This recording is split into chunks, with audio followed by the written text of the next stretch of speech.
சமயபுரம் மாரியம்மன் கோவிலுக்கு பார்த்திங்கன்னா எங்கள் ஆயா பார்த்திங்கன்னா ஒரு சாவல் விட்டுருந்தாங்களா, அது இன்றைக்கி அன்றைக்கின்னு சொல்லிட்டு பொங்கல் வைக்கவே இல்லைங்க. சரி இன்றைக்கி வந்துட்டு பொங்கல் வச்சு சாவல் அறுத்துடலான்னு சொல்லிட்டு எல்லாமே ரெடி பண்ணிகிட்டு இருந்தோம். நாங்கள் பார்த்திங்கன்னா எப்பயுமே கிணத்துக்கிட்ட போயிட்டு பொங்கல் வச்சு தான் சாவல் அறுத்து பூஜை பண்ணுவாங்க எந்த சாமிக்காக இருந்தாலுமே. அங்கே பார்த்திங்கன்னா தண்ணி விரவு எல்லாத்தையுமே ரெடி பண்ணி எடுத்துகிட்டு போய் வச்சுட்டு பொங்கல் வைக்க ஸ்டார்ட் பண்ணியாச்சு. பொங்கல் பார்த்திங்கன்னா மல்லிப்பூ காட்டிட்டு தான் வச்சுட்டு இருந்தோமா, பொங்கல் வேகிற வரைக்கும் அப்படியே பூ பறிக்கலாம் அப்படின்னு சொல்லிட்டு பூவையும் போய் நான் பறிச்சுட்டு இருந்தேன். பழம் எல்லாமே ரெடி பண்ணி எடுத்துகிட்டு வந்தாச்சுங்க. தேங்காய் வந்துட்டு மரத்தில் தொலைவி 2 எடுத்துகிட்டு வந்து அது மட்டை பேத்து எடுத்து வச்சுட்டாங்க. லாஸ்ட்டாக பூஜை பண்ணிவிட்டு பார்த்திங்கன்னா கோழி அறுத்துட்டு வந்தாச்சு. குழம்பெல்லாம் வச்சிடலான்னு சொல்லிட்டு மசாலாலாம் வறுத்து இன்றைக்கின்னு பார்த்திங்கன்னா கரண்டு போயிடுச்சு. இது வந்து வியாழக்கிழமை எடுத்த வீடியோங்க. அதெல்லாம் பார்த்திங்கன்னா உரலில் போட்டு இடிச்சதுக்கப்புறமா அதில் பொட்டுக்கடலை கொஞ்சம் தேங்காய் அதுக்கப்புறம் வணக்கி வச்ச வெங்காயம் எல்லாம் போட்டு எங்கள் ஆயா பார்த்திங்கன்னா எல்லாமே நல்லா ஆட்டி கொடுத்தாங்க. எங்கள் வீட்டுக்கார் பார்த்திங்கன்னா ஒரு பக்கம் கோழி எல்லாமே க்ளீன் பண்ணிகிட்டு இருந்தார்.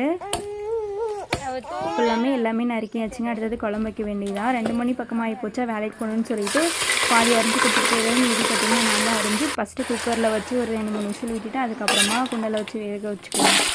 கொஞ்சம் முத்தின சாவல் 2-2.5 கிலோ வரும். அதனால் வந்துட்டு பார்த்திங்கன்னா இந்த மாதிரி செஞ்சோம். குழம்பு பார்த்திங்கன்னா உரலில் ஆட்டி வச்சதுக்கு செம்ம டேஸ்ட்டாக வந்தது. உங்களுக்கு எப்போயாவது டைம் கிடைச்சது இந்த மாதிரி உரலில் ஆட்டி வச்சு ட்ரை பண்ணி பாருங்கள்.